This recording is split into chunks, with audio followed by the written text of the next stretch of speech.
Uy, naku, sorry. Pasensya na po kayo. Hindi ko sinasadya. Okay lang, Nagmamadali lang po ako. Okay lang, miss.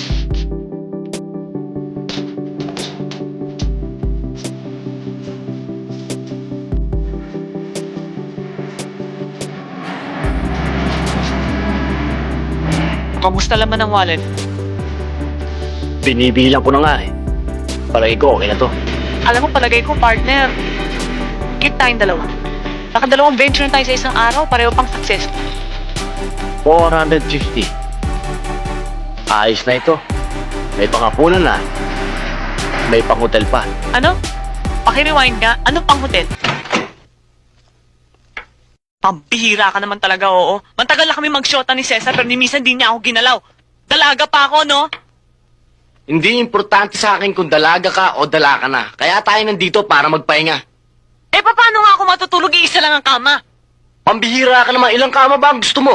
Ang nipis-nipis ang katawan mo. Ang lapad-lapad ng kama. Diyan ka matulog. Dito ako maiga. Saka kung gusto kitang rapin, kagabi pa kita ni-rape. Hindi ako manyak. Kung wala kang tiwala sa akin, bukas ang kwarto, hanapin mo yung Cesar mo at magtabi kayo matulog.